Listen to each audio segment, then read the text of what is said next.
Bonjour à tous, bienvenue sur le nouveau podcast Artefacto. Alors aujourd'hui, on va évoquer les défis que rencontre le secteur de l'immobilier et notamment les enjeux de la digitalisation des professionnels, mais également on va parler de l'évolution des usages et des outils commerciaux qui sont disponibles pour répondre encore et toujours mieux aux attentes des clients. Je m'appelle William et aujourd'hui je reçois Olivier Lunel qui est responsable commercial du pôle immobilier chez Artefacto. Bonjour Olivier. Bonjour William. Alors on est ravis de te recevoir aujourd'hui.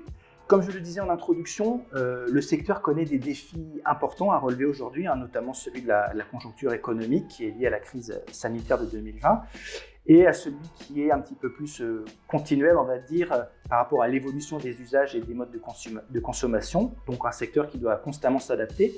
D'où ma première question. En quelques mots, toi en tant que professionnel fournisseur de services pour le secteur de l'immobilier, comment est-ce que tu perçois le marché aujourd'hui ? Alors c'est vrai que le marché s'est très bien porté ces dernières années. C'est vrai que les promoteurs vendaient très bien leurs biens et il y a une demande qui est beaucoup plus importante aujourd'hui que l'offre. Alors nous chez Artefacto, on se focalise principalement sur les VFA, sur les programmes neufs. Rappelle-nous juste rapidement les VFA. Vente en état final d'achèvement. Voilà. Et donc, c'est vrai que jusqu'à 2020, le marché se portait très bien et les promoteurs vendaient facilement avec les outils dont ils avaient à leur disposition. Ouais, d'accord. Alors, qu'est-ce qui s'est passé entre-temps ? Alors, qu'est-ce qui s'est passé ? Eh bien, comme tout le monde le sait, on a eu une année 2020 un peu compliquée. Alors, ça a d'abord démarré avec les élections qui ont un impact important vis-à-vis des promoteurs parce que c'est donc les municipalités ou les collectivités qui engagent les permis de construire. Et en fait, on a attendu, mars, on attendait la date du mois de mars pour que les promoteurs puissent lancer leurs projets. Beaucoup de promoteurs avaient mis des projets en attente parce qu'ils se doutaient qu'il pouvait y avoir des changements de municipalité. Okay. Et en fait, en mars, les élections n'ont pas eu lieu parce que la crise du Covid est arrivée, si bien que les élections ont été reportées en juin. Et en plus, le 16 mars 2020, notre président nous annonçait à tous qu'on restait chez nous. D'accord, donc il y a eu un vrai décalage dans les projets, j'imagine aussi dans la distribution des permis de construire, c'est tout à fait lié. Voilà, donc ce qui s'est passé, c'est que les services de permis de construire ont été complètement à l'arrêt, et puis les agences immobilières ou les promoteurs ont fermé leurs points de vente. Ouais. D'accord. Et est-ce que tu pourrais nous dire un petit mot peut-être sur le marché du tertiaire peut-être, ou effectivement avec les nouvelles tendances de travail, avec le télétravail ou ce qu'on appelle le flex office, comment est-ce que le marché, penses-tu, va rebondir après ces événements ? Alors le marché du tertiaire se portait très bien, il y avait vraiment des mètres carrés de bureaux en construction un peu partout, principalement des plateaux vides. Donc ce que je vois et ce que je présente pour la suite, c'est qu'on continuera à aller dans des bureaux. Les gens feront du télétravail, mais ils auront besoin de leur bureau. Par contre, les agencements de bureaux vont être complètement différents. Et plutôt que de vendre des plateaux vides comme les vendeurs avaient l'habitude de faire, je pense qu'ils auront besoin d'outils pour présenter des aménagements avec des bureaux déjà préaménagés pour du coworking ou autre. D'accord. Une deuxième question qui rebondit plus ou moins directement sur la crise que l'on vient tous de passer. Est-ce que du coup, selon toi, la crise de la Covid a accéléré ou fait apparaître de nouvelles façons de vendre ou d'acheter son bien immobilier, aussi bien du point de vue du vendeur que du point de vue de l'acheteur ? Alors en fait, il y a un constat qui est important. On s'aperçoit qu'aujourd'hui, dans la vente de biens immobiliers, que ce soit du neuf ou de l'ancien, les premiers contacts, les premières recherches se font sur Internet. Il y a une stat qui dit qu'il y a à peu près 90% des ventes qui sont réalisées qui ont démarré sur Internet. D'où effectivement l'intérêt est de plus en plus, alors lié effectivement avec ce qui s'est passé avec le Covid, d'être capable d'utiliser les nouvelles technologies et les outils en ligne pour pouvoir mettre en avant ces projets et surtout communiquer sur ces projets. D'accord. Alors est-ce que tu peux nous donner des exemples de nouveaux outils qu'on peut utiliser aujourd'hui en ligne pour acheter son bien ? Alors, on va se focaliser sur les programmes neufs. C'est sûr que lorsqu'on va acheter un programme neuf, la première chose qui est importante pour les acquéreurs, c'est l'environnement. Parce qu'on achète un bien avec dans l'idée de le revendre. Et souvent, c'est l'emplacement qui va faire que le bien va prendre de la valeur, surtout ne pas en perdre. Et puis, si on l'achète pour soi, c'est aussi important de savoir dans quel environnement on va vivre. Tout à fait. Et ça, l'avantage des nouvelles solutions que notamment Artefacto propose, c'est d'être capable, donc, sur des projets neufs, de projeter donc, le futur acquéreur dans son projet, mais surtout dans son environnement. Okay. En lui indiquant les points d'intérêt, que ce soit d'un point de vue service, d'un point de vue commerce, loisirs, toute autre chose. Voilà, de façon à déjà le projeter dans son futur environnement. Ok, ouais, très bien. Et du coup, est-ce qu'on a mis en place des outils qui permettent de visiter aussi à distance un appartement, quoi? Voilà, donc tout l'intérêt, puisque comme je disais, on commence sur Internet. Si c'est pour voir 2 images d'un projet, un peu frustrant. C'est peut-être pas toujours très vendeur. Surtout que l'impératif d'un promoteur, c'est de vendre rapidement. Une fois qu'il a commencé sa commercialisation, son objectif, c'est de pouvoir donc aller assez vite dans la commercialisation de ses biens. Donc plus il fera envie et plus les gens auront une description du projet, plus il gagnera du temps aussi sur la commercialisation. D'accord.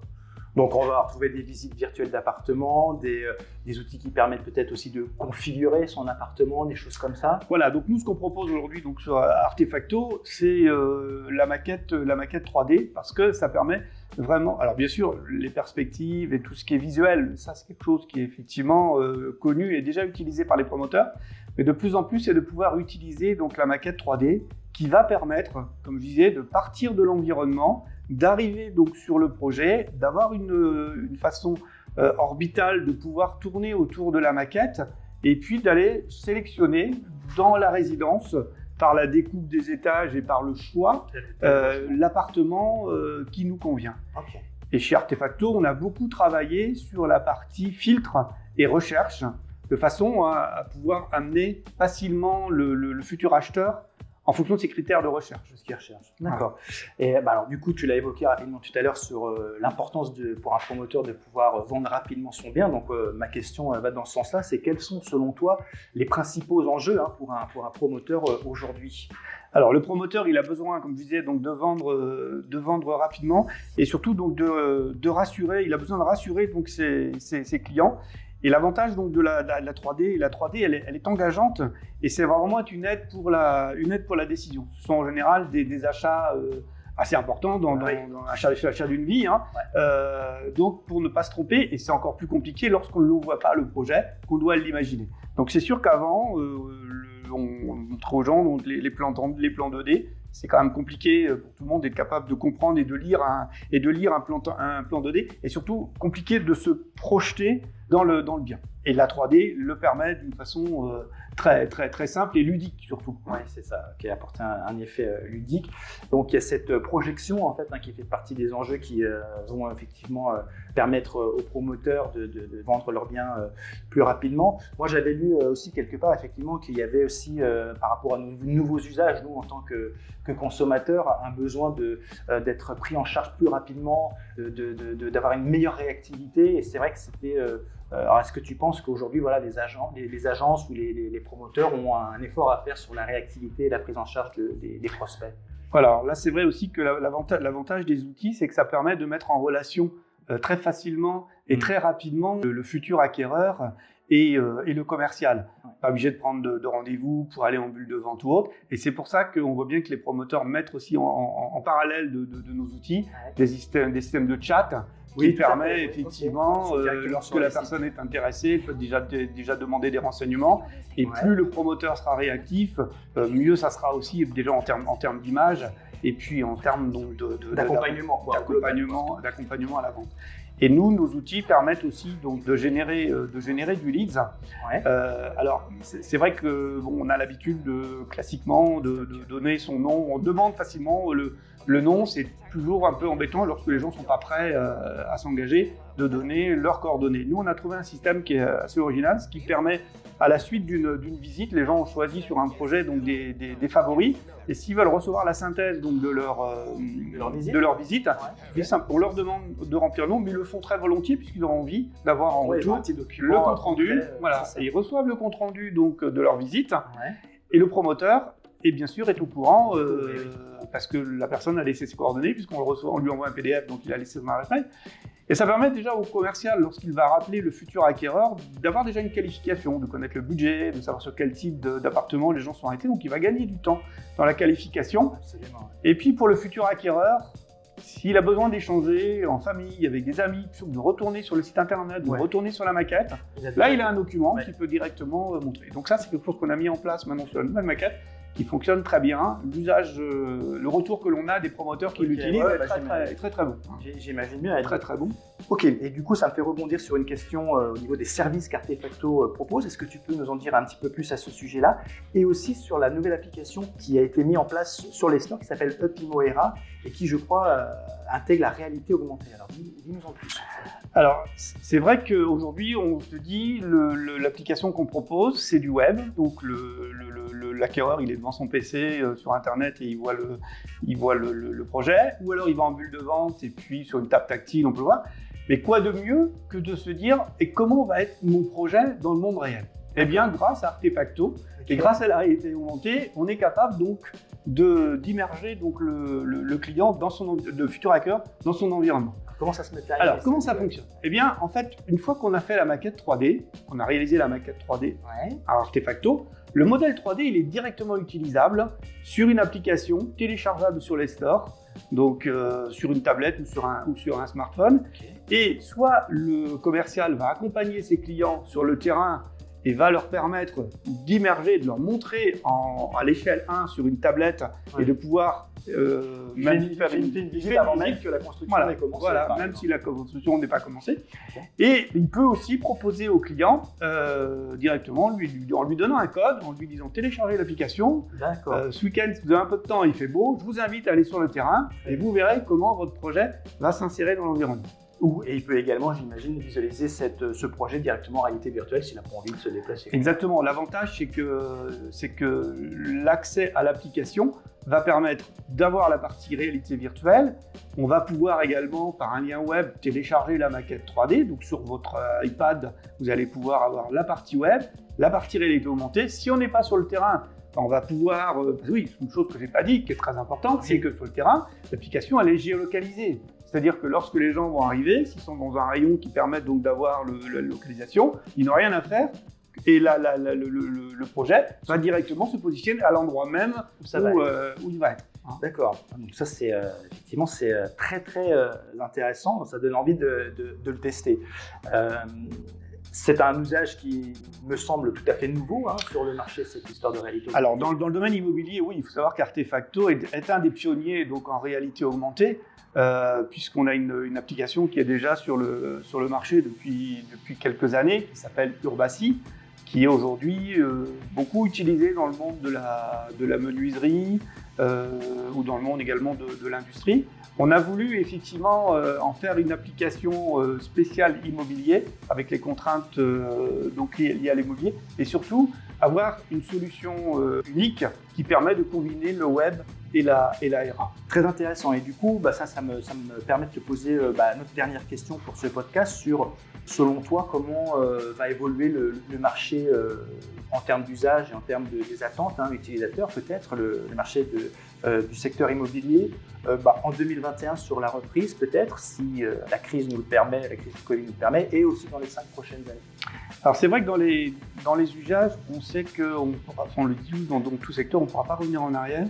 C'est-à-dire qu'on sait que de plus en plus, donc, les gens feront d'abord un premier choix sur Internet.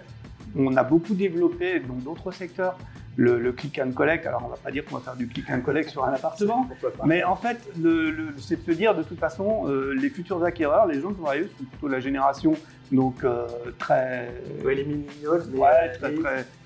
engagés, consommer rapidement, et le bien immobilier va devenir aussi. Donc il faut que les promoteurs soient capables de proposer donc des outils. Ça n'enlève rien au travail que le commercial va faire, c'est simplement une adaptation. Et c'est pour ça qu'on appelle ça des outils d'aide à la vente. C'est vraiment pour les aider dans la compréhension du projet, les aider à vendre plus vite et puis surtout répondre aux besoins que les clients auront. Les clients demanderont, nous on le voit de plus en plus sur des programmes, lorsqu'il n'y a pas la 3D, on fait dessus. Donc beaucoup de gros promoteurs l'ont aujourd'hui systématisé. Sur tous les programmes, il y a de la maquette 3D.